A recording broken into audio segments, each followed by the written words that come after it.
అండి, అందరికీ నమస్తే. ఈరోజు ఈ వీడియో ఏంటంటే టమోటా చారు అండి. టమోటా చారు చాలా సింపుల్గా ఎలా తయారు చేయాలో చూద్దాం. మనం ఎక్కువ హడావిడి లేకుండా జ్వరం వచ్చినప్పుడు ఓపిక లేనప్పుడు ఇలా చాలా సింపుల్గా చేసుకోవచ్చండి. టమోటా చారుకు ముందుగా 4 టమాటాలు తీసుకొని ఇలా కొద్దిగా పండిన టమాటాలు తీసుకుంటే బాగుంటుంది చారు. ఇలా 4 పీసెస్గా కట్ చేసుకోవాలి. కట్ చేసుకొని చూడండి, ఇలా కట్ చేసుకున్న తర్వాత దీంట్లో కొద్దిగా చింతపండు వేసుకోవాలండి. మనం ఫీవర్ వచ్చినప్పుడు అలాంటప్పుడు కొద్దిగా టమాటా చారు అయితే అన్నం తినాలనిపిస్తుంది కదా, అలాంటప్పుడు ఇలా టమాటా చారు చేసుకోండి, చాలా బాగుంటుంది. ఇప్పుడైతే టమాటాలు చింతపండు అన్నీ బాగా ఇలా మెత్తగా పిసుక్కోవాలండి చేత్తోటి.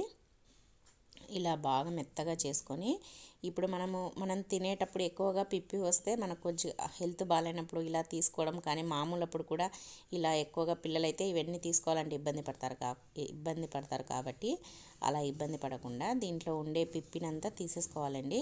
అంటే టమాటాలు మెత్తగా పిసుక్కున్న తర్వాత వాటర్ పోసుకొని దాంట్లో ఈ చింతపండుది టమాటాలది అంతా ఉంటుంది కదా, అదంతా పైన పిప్పి అంతా తీసేసుకోవాలండి. చూడండి, ఇలా రసంలో చింతపండుది తర్వాత టమాటాలది అంతా తీసేసుకొని ఇప్పుడు దీంట్లో మనకు టేస్ట్కి తగినంత కారం వేసుకోవాలండి. మీకు ఒకవేళ మీ ఇంట్లో చిన్నపిల్లలు ఉన్నట్లయితే కారం వేసుకోకపోయినా రసం పొడి వేస్తాం కాబట్టి సరిపోతుంది. కొద్దిగా ఉప్పు, తర్వాత ఒక 1/2 టేబుల్ స్పూన్ పసుపు వేసుకొని ఒక ఆనియన్ని ఇలా పొడుగ్గా కట్ చేసుకొని వేసుకోవాలి. ఇవన్నీ వేసుకొని ఒకసారి కలిపేసుకొని ఉప్పు, కారం, పసుపు, ఆనియన్స్ వేసుకొని స్టవ్ పైన పెట్టేసుకోవాలండి. స్టవ్ పైన పెట్టేసుకొని ఇప్పుడు దీన్ని సిమ్లో పెట్టుకోవచ్చు, మీడియం ఫ్లేమ్లో పెట్టుకోవచ్చు, హై ఫ్లేమ్లో ఎలా అయినా పెట్టుకోవచ్చు అండి. తొందరగా కావాలంటే హై ఫ్లేమ్లో పెట్టుకుంటే ఒక్క 2 నిమిషాలకు ఇలా పొంగు వస్తుందండి, అంటే ఉడకబడుతుంది. ఇలా ఉడికేటప్పుడు దీంట్లో రసం పొడి వేసుకోవాలి. అంటే 1 టేబుల్ స్పూన్ రసం పొడి వేసుకుంటే సరిపోతుంది. అందుకోసమనే చిన్నపిల్లలు ఉండే వాళ్ళైతే అసలు కారం వేసుకోకుండా ఓన్లీ రసం పొడి ఒక్కటే వేసుకోండి.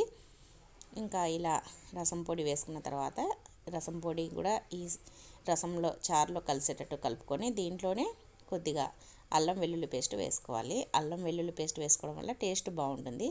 ఇప్పుడు దీంట్లోనే కొద్దిగా కొత్తిమీర, కరివేపాకు, ఈ చారుకు మంచి ఫ్లేవర్ వస్తుందండి. కొత్తిమీర, కరివేపాకు వేసి మూత పెట్టేసేయాలి. మూత పెట్టేస్తే ఆ ఫ్లేవర్ అంతా బాగా పట్టుకుంటుంది. ఇప్పుడైతే చూడండి, చారును ఒకసారి టేస్ట్ చేద్దాము, అన్నీ సరిపోయినాయో లేదో. చూడండి, అన్నీ కరెక్ట్గా సరిపోయినాయి, కానీ ఉప్పు ఒక్కటి తక్కువగా ఉంది.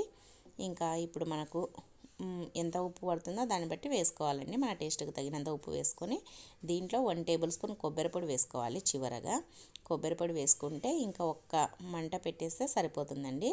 ఇప్పుడు ఈ చారుకు మనము తాలింపు పెట్టుకుందాము. ఇదిగోండి, స్టవ్ పైన ఒక గరిటె కానీ లేదంటే ఒక ప్యాన్ కానీ చిన్నది పెట్టుకొని దాంట్లో ముందుగా వెల్లిపాయలు, తర్వాత ఉల్లిగడ్డ వేసుకొని ఇవి కొద్దిగా దూరగా వేగిన తర్వాత జీలకర్ర, ఆవాలు వేసుకోవాలి.